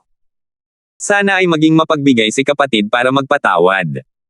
Umikot ang mga mata ni Mateo at sinabing, sinasaktan mo ba ako? Kung hindi umubo ang anak mo ng ilang beses, malamang ay napakokak na ako agad at nakasama ko na ang anak mo sa pagkamatay, di ba? Namula ang mukha ng patriarka. Ngunit isa siyang taong nakaranas na ng malalakas na hangin at malalaking alon noon. Dali-dali niyang sinabi, kasalanan ng matandang ito, kasalanan ng matandang ito. Nakababatang kapatid, dahil sa labis na pag-aalala ng matandang ito para sa aking minamahal na anak, huwag mo na itong pansinin, ha? 358. Ikinumpas ni Mateo ang kanyang mga kamay at nakangiting sinabi, hindi kita makikipagtalo. Hindi na hinintay pang makahinga ng maluwag ang patriarka, at walang pagmamadaling sinabi ni Mateo, pero nilunok ni Patriarch ang kanyang laway at maingat na sinundan, pero ano, kuya? May masamang balak ang mga mata ni Mateo kay Master Joseph at Shelton at nakangiting sinabi, pero gusto ko silang murahin. Nang marinig ni na Joseph at Shelton ang mga sinabi ni Mateo, nagbago ang kanilang mga ekspresyon. Nagmamadaling sinabi ng patriarka, kapatid, ngayon lang, lahat tayo ay may mga mata ngunit hindi nakilala ang bundoktay. Bakit hindi magkimkim ng hinanakit ang isang dakilang taong tulad mo para magkimkim ng hinanakit sa mga nakaraang pagkakamali? Ginawa rin ito ni na Master Joseph at Elder Shelton para kay Yana. Kaya kanila pinigilan sa paghawak sa kanya. Paano kung ganito, kahit anong kahilingan mo, sabihin mo lang, kapatid. Hanggat kaya itong talunin ng ating tribong nagdadabog sa ulap, hindi kami tatanggi.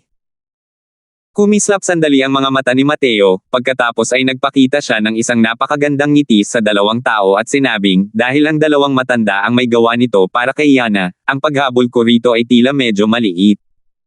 Sige, ituturing ko ang insidente kanina na parang hindi nangyari. Nang marinig na sa wakas ay nakayanan na ito ng munting ninunong ito, na pabuntong hininga rin ang patriarka. Kung talagang nagreklamo si Mateo tungkol dito, hindi rin niya alam kung ano ang dapat niyang gawin. Nag-uugong pa rin sa kanyang tenga ang mga sinabi ni Mateo kanina. Kung masasaktan niya ang munting ninunong ito at hindi niya ito pinansin, mawawala na naman ang anak niyang ito pagkatapos niya itong makuha muli. Sa ganoong paghihirap, malamang na wala na siyang natitirang maraming magagandang taon. Sige, dahil ayos lang si Little Yang, magsielisa na ang lahat. Iyan ninyong ibaba ang mga puting seda at ang bulwagan ng pagluluksa. Malas. Utos ng patriarka. Sa mga silid tulugan, si Yana ay nahiga sa kama ng may sakit, hindi man lang makapagsalita. Kasalukuyang binabasa ni Mateo ang kanyang pulso. Pagkaraan ng mahabang panahon, inalis ni Mateo ang kanyang kamay at tumayo. Dali-daling hinabol ni Patriarka Tegan Lysen at maingat na nagtanong, "Young Master Lawson, Little Yang siya. Anong sakit ang mayroon siya?" "Wala akong sakit." Malamig na sabi ni Mateo. Mapait na sabi ni Tegan, "Young Master Lawson, kasalanan nga pala ng matandang ito kanina." Iniabot ni Mateo ang kanyang kamay at pinutol ang kanyang sasabihin, wala naman talagang sakit si Yana. Nalason siya. Pinalason. Baka sa mukha ni Tegan ang pagkamangha. Para bang may sakit si Yana sa lahat ng anggulo. Paano naging lason iyon? Hindi naniniwala. Saan naman nanggaling yan? Sa mga sinabi niyang Master Lawson, natural lang na maniwala ang matandang yan. Ngunit baka sa iyong mukha ang kawalan ng paniniwala. Ang lason na idinulot sa kanya ay tinatawag na mind loss powder. Wala itong kulay at lasa. Kahit ang mga nasa ranggong magic artifact na profound silver needles ay hindi ito made detect. Ang mga nasa ranggong spirit artifact na profound silver needles. Sa tingin ko ay wala kayo niyan, di ba? Ito. Huminga ng malalim si Tegan nang marinig niya ito. Isang lason na kahit ang mga may ranggong magic artifact na profound silver needles ay hindi kayang matukoy. Napakalakas nito. Sa totoo lang, noong nakasalubong ko sina Hogan at ang iba pa at narinig ko silang nag-uusap tungkol sa mga sintomas ni Yana, may mga hula ako. Pero ang pagdiagnose sa kanya kanina ay nagpatunay sa aking mga haka-haka. Ang mind loss powder ay walang anumang halatang sintomas pagkatapos itong maapektuhan. Ang mga kilos lang ng isang tao ay nagiging kakaiba. At ang tagal ng pagsiklab ay halos isang buwan din. Isa itong napakalakas na lason, sabi ni Mateo. Kung gayon, may lunas ba itong mind loss powder? Nanginginig na tanong ni Tegan. Natural lang naman. Kaya lang. Parang hindi ko naman kailangang ibigay yan sa'yo, di ba? Walang pakialam na sabi ni Mateo. Natigilan si Tegan nang marinig niya ito. Ngunit pilit niyang pinigilan ang galit sa kanyang puso. Nakikita rin niya na si Mateo ay talagang may kakayahan. Masyado lang talagang mayabang ang ugali nito. Kahit na na-offend na niya si Mateo dati, isa pa rin siyang peak 9th level si Transformation Realm Existence. Hindi talaga nagpakita ng kahit anong itsura ang batang ito. Para kay Tegan na may mataas na posisyon, hindi niya matanggap ang ganitong uri ng kahihiyan. Kung hindi dahil kay Yana, malamang matagal na siyang nagkahiwalay. Sino ang mag-aakala na tila matagal nang natiis ni Mateo ang kanyang sama ng loob at nakangiting sinabi, kung ano man ang ikinagagalit mo, sabihin mo na. Huwag mong itago sa puso mo. Kalaunan, magkasakit ang matanda bago gumaling ang bata. Ang mga taong iyon ay mag-uumapo sa tuwa sa kanilang mga puso. Nasa tabi lang si Hogan buong oras at hindi naglakas loob na gumawa ng kahit anong ingay. Nang marinig ang mga sinabi ni Mateo sa oras na ito, hindi na niya napigilan ang sarili na magsabi, "Young Master Lawson, dapat mas kaunti ang sabihin mo." Umikot ang mga mata ni Mateo at sinabing, "Ang lakas ng loob mo pa ring magsalita. Bobo ka, naglalaro ng kung ano-ano para ipahayag ang gusto mo sa pamamagitan ng kamatayan. Alam mo ba na kung namatay ka, malamang ay napunta ka na sa kamay ng ibang tao. Kung namatay ka, hindi lang wala nang maaawa sa iyo, may iba pang tadyakan pa ang bangkay mo ng ilang beses at dudura ng 2 beses." Matatag na tao si Hogan at hindi nagsasalita ng kahit ano sa mga salita ni Mateo. Ngunit si Tegan ay tuluyang nagwala sa oras na ito. Ikaw, itong junior, hindi mo talaga alam kung ano ang makakabuti para sa iyo. Sa tingin mo ba talaga ay hindi naiikot ang mundo kung wala ka? Nagpapasalamat ako sa iyo sa pagliligtas kay Little Yang, pero hindi ba't sumusobra ka na sa pag-arte ng malupit? Galit na sabi ni Tegan. Tumawa si Mateo at sinabing, "Matandang lalaki, ang mabuting payo ay isang hindi ka nais-nais na gamot. Kung hindi dahil sa mukha ni Hogan, hindi ko na sana pakialaman ang mga kasuklam-suklam na bagay na ito sa inyong tribo. Maghintay kayo hanggang sa kayo, mag-ama, ay masaktan at mapatay ng iba, saka kayo maaaring pumunta sa ilalim ng lupa upang magsama-samang muli. Malamig na sumangot si Tegan at sinabing, pinalalaki ang mga bagay-bagay para takutin ang mga tao. Ngunit sa wakas ay medyo naintindihan ni Hogan at mabilis na nagtanong, Young Master Lawson, ang ibig mong sabihin ay... Humagalpak ng tawa si Mateo at sinabing, hindi mo ba nararamdaman na kakaiba ang buong pangyayari? Ah! Hindi naman. Ang aming tribo ay palaging magkakasundo. Ang patriarka at pangalawang patriarka, silang dalawa ay may ilang daang taon ng pagkakaibigan. Kaming mga nakababatang henerasyon ay mayroon ding napakagandang relasyon. Batang Panginoong Lawson, hindi ba't? Masyado kang nag-iisip ng mga bagay-bagay. Maingat na tanong ni Hogan. May itsura si Mateo na puno ng pagkainis, na para bang hindi niya naabot ang inaasahan at sinabing, ang pagiging tapat mo sa mga tao ay pagiging tapat mo, pero masyado kang tanga.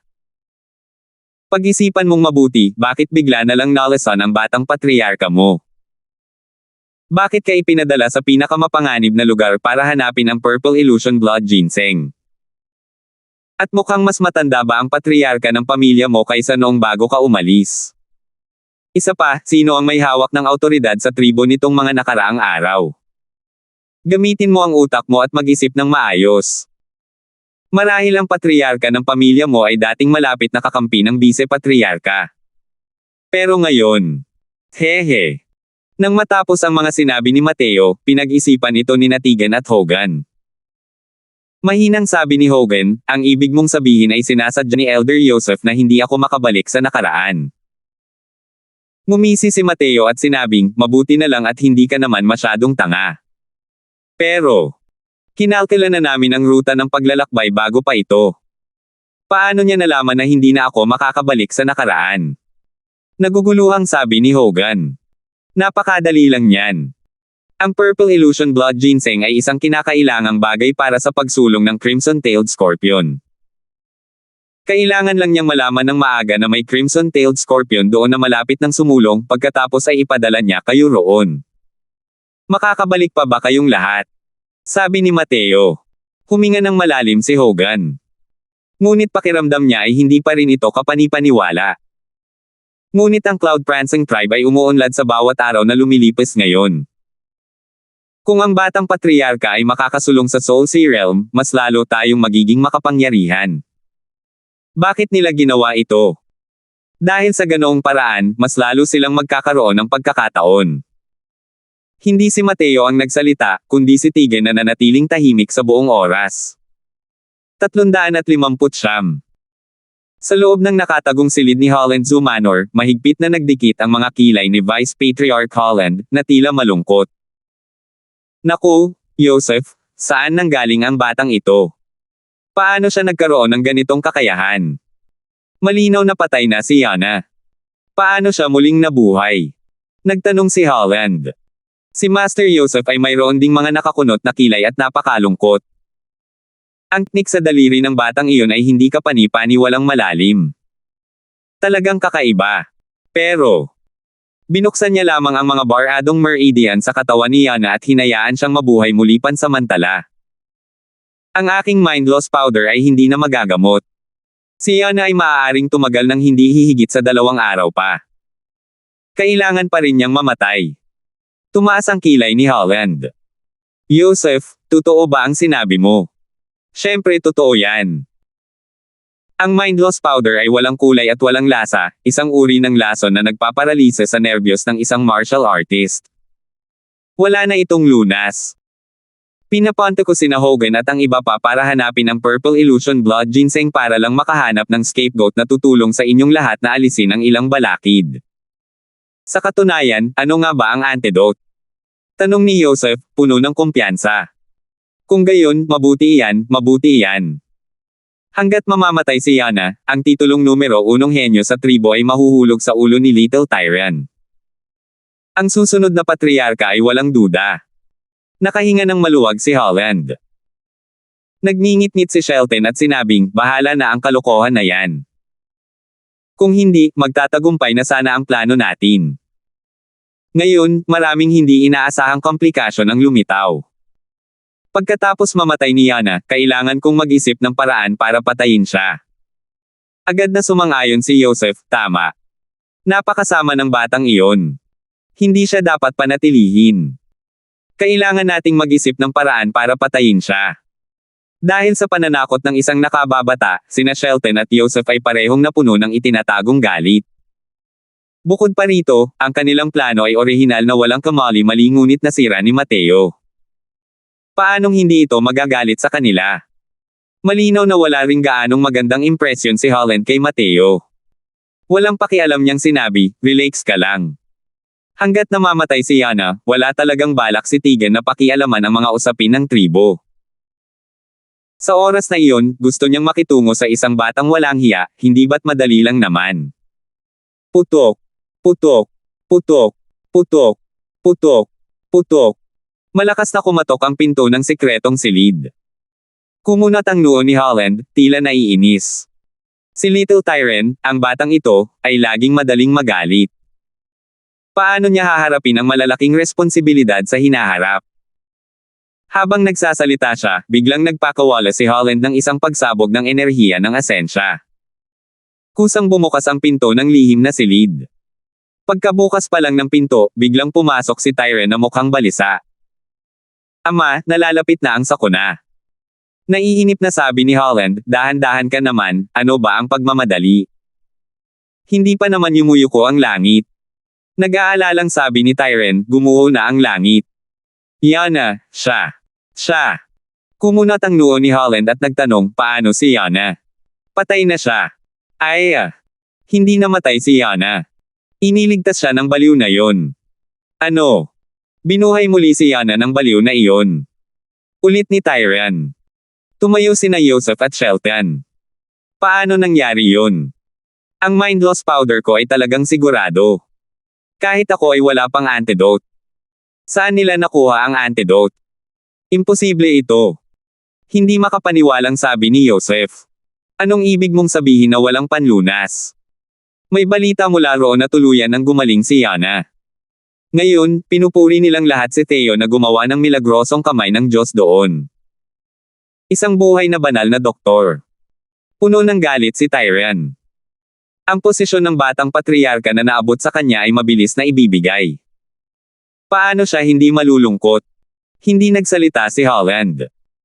Nakakuyom ang kanyang mga kilay habang naglalakad papasok sa silid. Maya-maya, bigla siyang tumingin kay Tyren nang may nagniningning na mga mata at nagtanong, sabi mo ngayon lang na may balitang nanggaling doon. Hindi pa ba ito kumpirmado? Sinabi ng undercover na nag-ayos kami sa loob ng Patriarch Manor. Hindi maaaring magkamali ang balita. Sabi ni Tyren. Kung gayon, nakita ba niya si Yana? Nagpatuloy si Holland. Hindi yan. Pero sabi niya nakita niya na pagkatapos lumabas ni Tegan at Hogan sa kwarto ni Yana, nakangiti sila ng todo. Kasunod noon, inanunsyo ang balitang ito. Hindi dapat mali yan. Ngayon, itinuring ni Tegan si Theo bilang isang tanyag na panauhin at muntik na siyang purihin ng todo. Kung titingnan ang momentum, malapit na nitong malampasan si Master Joseph. Hindi na nagsalita pa si Holland kundi nagpalitan ng tingin kay Joseph at nagtanong, ano ang masasabi mo, Joseph? Kinakabahan din si Joseph noong una. Pero nang marinig ang mga sinabi ni Tyren, kumalma siya. Sa aking palagay, hindi man lang nabuhay muli si Yana. Paano naging ganoon kadaling lutisin ang lason ng mind loss powder? Kahit na nagsimula ng matutunan ng batang iyon ang alchemic path sa sinapupunan ng kanyang ina, hindi rin posible na magkaroon ng kakayahang lutisin ang lason ng mind loss powder. Kung talagang maayos si Yana, dapat ay inaalagaan siya ni Tegan sa oras na ito, hindi niya nililibang si Theo ng may malaking pagdiriwang. Pero, maaaring nalaman na ni Tegan ang ating mga ginagawa. Sabi ni Joseph. Tumanggaw si Holland at bumantong hininga, matagal na akong katulong niya. Nakarating na ako sa puntong ito pero ayaw pa rin niyang bumitaw. Dahil sa ginagawa niya, pinipilit niya akong kumilos. Hindi makapaniwala si Tyren sa narinig sa tabi. Hindi niya talaga alam kung ano ang pinag-uusapan ng dalawang ito. Hey, siya ang pumipilit sa atin. Noong una, hindi ko rin naman planong kumilos ng ganito kaga. Pero dahil umabot na ito sa ganito kalaking antas, ang unang natural na umatake ang may bentaha. Isa pa, ilang taon na tayong naghahanda. Paano niya nagagawang ayusin ang isang bagay na angkop sa maikling panahon? Tanong ni Shelton nang may nag-aalab na kasabikan. Ama, ano pong pinag-uusapan ninyo? Gagawa po ba kayo ng paraan? Naguguluhan si Tyrion. Tiningnan ni Holland ang anak na ito at hindi rin alam kung ano ang dapat niyang sabihin.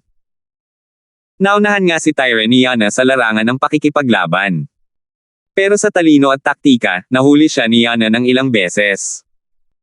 Napigilan na lang ni Holland ang kanyang pagkainip at nagpaliwanag, hindi man lang nabuhayan ng loob si Lyanna.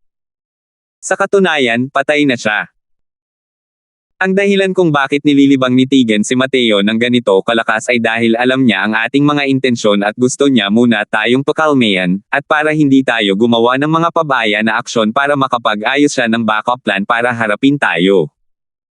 Saka lang napagtanto ni Tyrion. Tuwang-tuwa niyang sinabi, patay na pala si Lyanna. Haha. Mula ngayon, ako na ang numero 1 tao sa nakababatang henerasyon ng Cloud Prancing Tribe.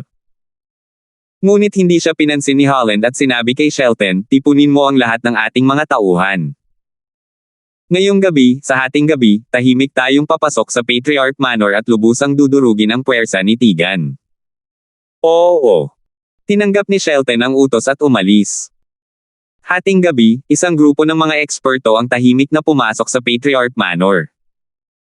Sina Holland at Tyrion, silang dalawa ang nagtatag ng Cloud Prancing Tribe. Maaaring mas pamilyar pa nga si Holland sa Patriarch Manor kaysa sa sarili niyang tahanan. Kung pag-uusapan ang lakas sa pakikipaglaban, sina Holland at Tyrion ay magkapareho. Pareho silang nasa peak 9th level si Transformation Realm. Pero ngayong gabi, nagdala si Holland ng ilang eksperto. 4 na tao lang ang nasa si Transformation Realms. 5 laban sa isa. Sa isang palihim na atake, siya, si Holland, ay hindi maaaring matalo. Hanggat mapapatombo niya si Tyrion, natural na mahuhulog sa kanyang mga kamay ang Cloud Prancing Tribe. Palihim na pumasok ang grupo ng mga tao sa looban at tahimik na nagsimulang gumapang patungo sa tirahan ni Tyrion. Pero habang naglalakad sila, may natuklasan silang kakaiba. Natuklasan ni Holland na matagal na pala silang naglakad. Bakit ang layo pa rin nito sa tirahan ni Tyrion? Lumingon si Holland at hindi niya napigil ang magulat ng husto. Nawawala lahat ang iilang taong dinala niya rito. Nako! Nakapasok tayo sa patibong. Pakiramdam ni Holland ay masama ang sitwasyon. Ngunit sa sandaling ito, biglang lumiwanag ang Patriarch Manor. Isang malaking grupo ng mga tao ang lumitaw sa harap niya. Panginoong Pangalawang Patriarch, bakit hindi ka natutulog sa bahay ng hating gabi at pumunta ka rito para gumala? Tanong ni Mateo kay Holland nang may ngiti sa kanyang mukha. 306 na po. Nagbago ang ekspresyon ng mukha ni Holland. Sunod-sunod niyang nakita ang pamilyar na mukha. Sina Tyrion, Hogan, Mason, at iba pa. Siyempre, naroon si Mateo. Nang dama po ang tingin niya sa katawan ni Lyanna, hindi sinasadyang lumiit ito. Talagang pinagaling ng baliw na si Theo si Lyanna. Isa pa, walang ideya kung sinasadya ba ito ni Mateo o hindi, pero nakatayo siya sa unahan. Medyo malayo sa iba. Sa simula ay nawalan na ng pag-asa si Holland. Ngunit nang makita ito, palihim siyang natuwa. Naghahanap ng kamatayan. Biglang sumabog ang galit ni Holland at kinagat ang lalamunan ni Mateo. Gusto niyang bihagin si Mateo. Pero pagdating niya sa harap ni Mateo, agad niyang naramdaman na hindi maganda ang lahat. Para bang hindi siya nakita ni Mateo. Hindi naman talaga siya umiwas o umiwas. Parang may lumabo sa paningin ni Holland. Dumaan siya mismo sa katawan ni Mateo at hindi niya maiwasang mabahala. Talagang kalmado si Lord Vice Patriarch sa oras ng panganib. Para isipin pa rin na gawing bihag ako. Gayunpaman, hindi mo na magkakaroon ng pagkakataon. Nakatayo pa rin si Mateo sa kanyang dating pwesto habang nakatingin kay Holland ng may malawak na ngiti. Paanong madaling masira ni Holland ang malaking hanay na pinaghirapan ni Mateo na ihanda ng buong araw? Para mapilitan si Mateo na gumugol ng isang buong araw para ihanda ito, kayang-kaya nitong isipin ang kapangyarihan ng napakalaking hanay na ito. Ang pormasayo ng array na ito ay isinilang mula sa walang iba kundi sa Ozuric confounding array ni Leonardo. Tinawag ito ni Mateo na Lesser Confounding Formation. Kahit na parang ordinaryo lang ang pangalan, ang kapangyarihan nito ay talagang nakakatakot. Ang kumpletong Ozuric confounding array ay isang ilusyonaryong pormasayo ng pagpatay. Kalimutan na natin ang mga martial artist ng Sea Transformation Realm, kahit na pumasok ang Wind Emperor ng Fierce Gale World, isang powerhouse ng Boundless Realm, tiyak na kamatayan din ito. Noon, kung naiintindihan ng Sect Master ng Grandian True Sect ang set ng array formation na ito, hindi niya kailangang isakripisyo ang buong sect para protektahan ang Endless World. Maaari niyang direktang gamitin ang Grand Array na ito para mahuli ang Wind Emperor ng Fierce Gale World hanggang sa mamatay. Kahit na naunawaan ni Mateo ang hanay na ito, hindi niya kayang ilabas ang 0.1% ng kapangyarihan nito. Kaya naman, nagbukas siya ng isang bagong landas, tinanggal ang ilusyon sa loob ng hanay ng array formation na ito at binawasan ang kahirapan. Iyon ang Lesser Confounding Formation sa harap ng kanilang mga mata. Gayunpaman, inabot din ito ng isang buong araw ni Mateo. Kung titingnan ngayon, medyo disente naman ang mga epekto. Hindi matukoy ni Holland, ang 9th level Sea Transformation Realm, ang direksyon kung saan siya nakulong. Ang hanay na ito ay walang epekto sa pagpatay ng mga tao. Isa lamang itong purong pormasayo ng patibong. Ngunit ang pagnanais na lumabas ay kasing hirap ng pag-akyat sa langit.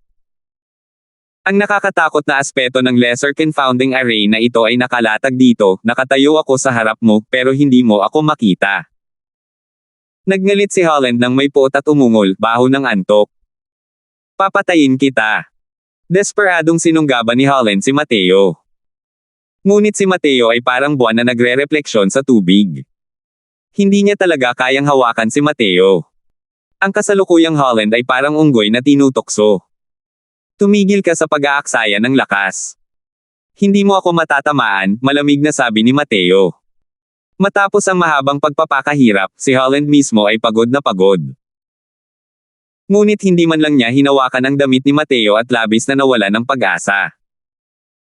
Sa pagkakataong ito, dahan-daang lumabas si Tegan, lumapit kay Holland, at sinabing, "Hay nako.